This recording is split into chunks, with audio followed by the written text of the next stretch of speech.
Hello 啊，大家好啊，歡迎翻到嚟 Tommy Channel。咁啊，今集啦，Tommy 就想回應一下上一集有關於老人家移民嘅留言啊。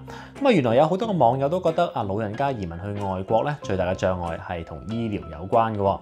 究竟老人家特別係一啲有長期病患㗎嚟到美國呢一度住，去俾啲嘅保險啦，去住醫院嘅費用，係咪會令到佢哋傾家蕩產呢？甚至連累埋可能已經經濟上面有壓力嘅下一代呢？我亦都會簡單嘅同大家重溫一下美國各種適合老人家嘅喺保險上面嘅選擇啊！大家因為環境所限，就算生活喺同一個地方，又有幾多所謂嘅孝子賢孫會無時無刻嘅探望四大長老，甚或至係一齊住呢？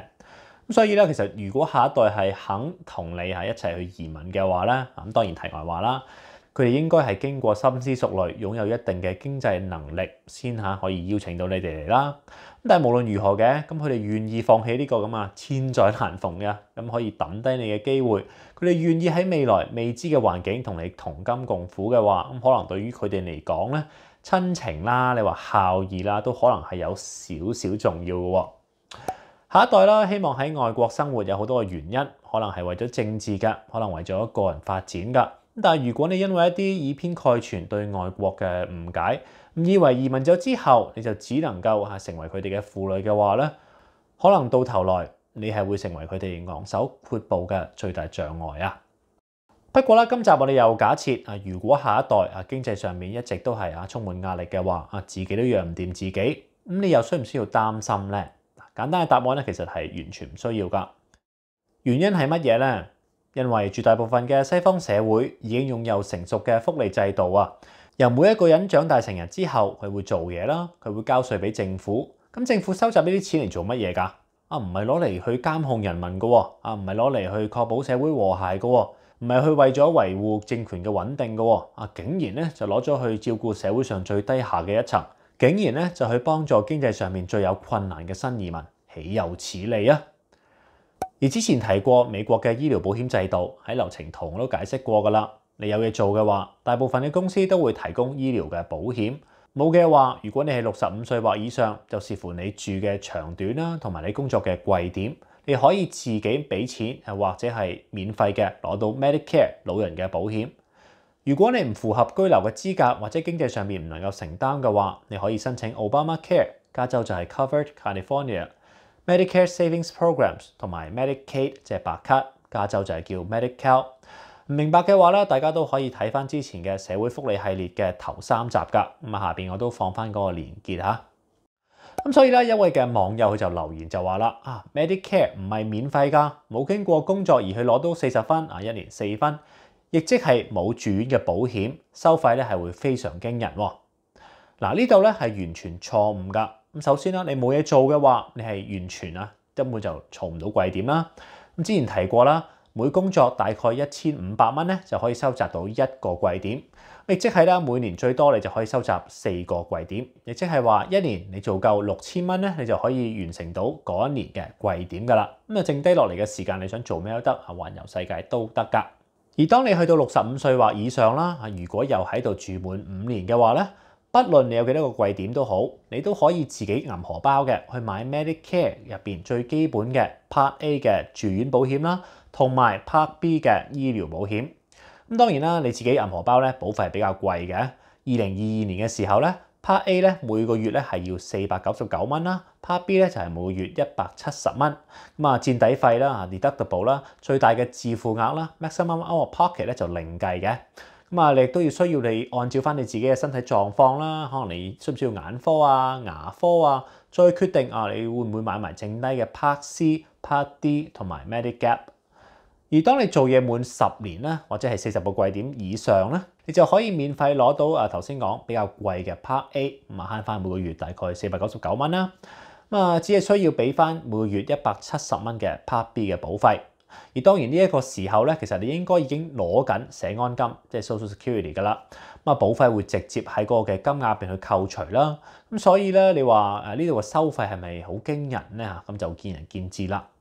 咁啊，而喺 Obamacare 同埋白卡嘅加持之下啦，只要你真係唔係喺住一啲比較少數嘅南部嘅共和黨執政嘅州份咧，你係絕對冇可能負擔唔起呢個醫療保險㗎。而大家要記住喺美國啦就唔係好似某啲嘅國家咁負債子償，一人犯罪全家遭殃㗎。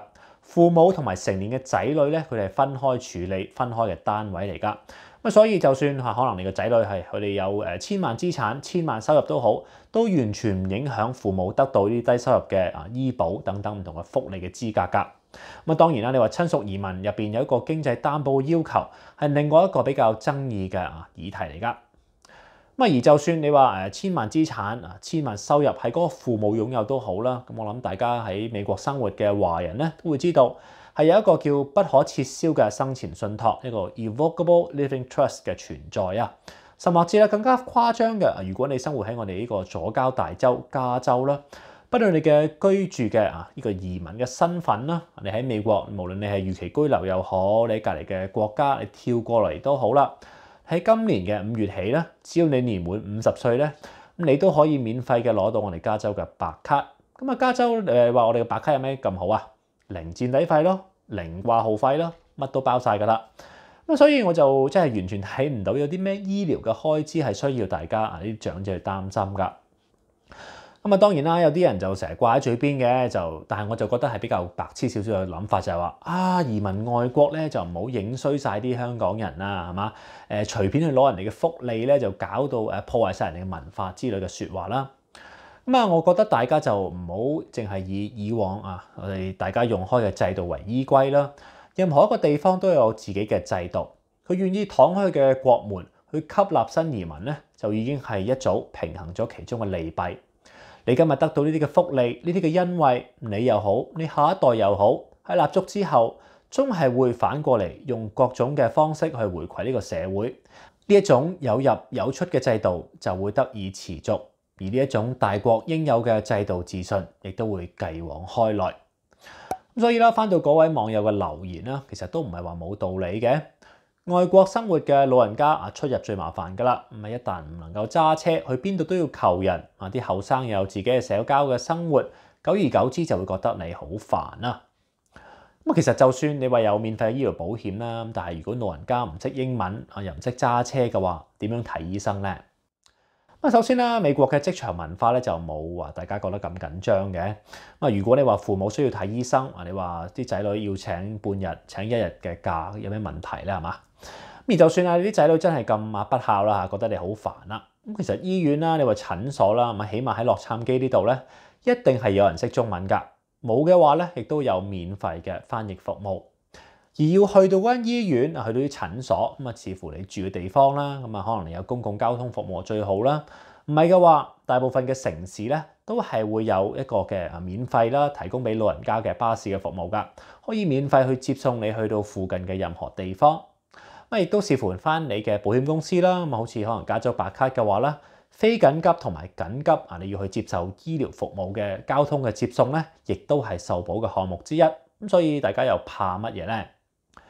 最後啦，佢話70歲之後都係生活喺香港最方便、最滿意。其實呢一個咧，我係完全認同嘅。我自己都會幻想一下，如果我係一個老人家啦，喺一個熟悉嘅環境生活咗咁耐，其實移乜鬼嘢民啦？